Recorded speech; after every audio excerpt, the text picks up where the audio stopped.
தங்கம் பெருக ரகசியம். தங்கம் என்பது எல்லோரிடமும் தங்குவது கிடையாது. ஒரு சிலருக்கு அது அதிகமாக சேர்ந்து கொண்டே இருக்கும். ஒரு சிலருக்கு அந்த யோகமே கிட்டாமல் போகும். தங்க நகைகள் ஆசையாக வாங்கி வைத்தாலும் அதை நீண்ட நாட்களுக்கு போட்டு அழகு பார்க்க முடியாது. அதற்குள் அடகுக்கு சென்றுவிடும்.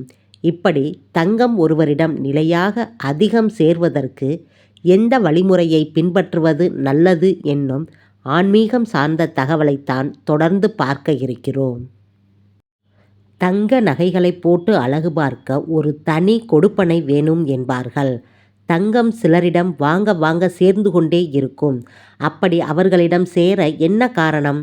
தங்கம் பற்றிய சில சுவாரஸ்யமான ஆன்மீக தகவல்களை அறிவோமா?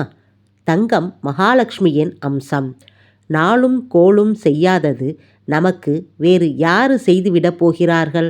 சரியான காலத்தில் தங்க நகை வாங்குவதையும் அதை முறையாக பத்திரப்படுத்துவதையும் அறிந்து கொண்டால் தங்கம் உங்களை விட்டு எங்கும் செல்லாது.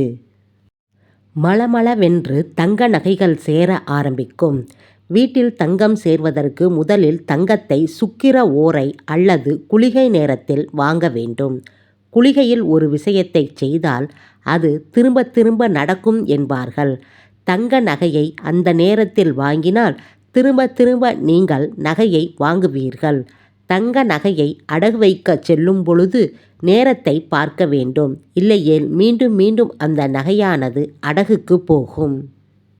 மரண யோகம், அசுபகோரை, அஷ்டமி, நவமி, செவ்வாய், வெள்ளி ஆகிய நாட்களில் எல்லாம் தங்க நகையை அடகு வைக்கவே கூடாது. இதெல்லாம் பார்க்காமல் நம்முடைய அவசர தேவைக்கு அடகு வைப்பதால் தான் அது மீண்டும் மீண்டும் அடகுக்கு செல்கிறது. சுப ஓரையில் தங்க நகையை அடகு வைக்கலாம். குளிகையில் அடகு வைக்க கூடாது. அடகு வைத்த நகையை வீட்டிற்கு வந்ததும் நன்கு மஞ்சள் மற்றும் கல்லுப்பு சேர்த்த தண்ணீரில் கழுவி சுத்தம் செய்த பின்பு அதை பூஜை அறையில் முதலில் வைக்க வேண்டும். நீங்கள் அந்த தங்கத்தில் 2 இன்ச் நீளத்தில் சிகப்பு மெல்லிய நூலால் சுற்றி பின்பு எப்போதும் போல எந்த இடத்தில் வைக்க வேண்டுமோ அந்த இடத்தில் வைத்து அதனுடன் ஒரு மஞ்சள் கிழங்கை சேர்த்து வையுங்கள். மீண்டும் அந்த நகை அடகிற்கு போகாது. அதுபோல புதிதாக தங்க நகை வாங்குபவர்கள் நல்ல நேரத்தில் வாங்க வேண்டும். வாங்கிய நகைகளை பூஜை அறையில் வைத்து பிரார்த்தித்து பின்பு ஒரு சிகப்பு வெல்வெட் துணி அல்லது கருநீல வெல்வெட் துணியில் வைத்து அதற்கு மஞ்சள் குங்குமம் லேசாக வைத்து கொள்ள வேண்டும். அதன் பின்பு மஞ்சள் நூலினால் அதனை கட்டி பீரோவில் மரப்பெட்டியில் வையுங்கள். மரப்பெட்டி இல்லாதவர்கள் பிளாஸ்டிக் டப்பாக்களிலும் நகை வாங்கும் பொழுது கொடுக்கப்பட்ட டப்பாக்களிலும் வைக்கலாம்.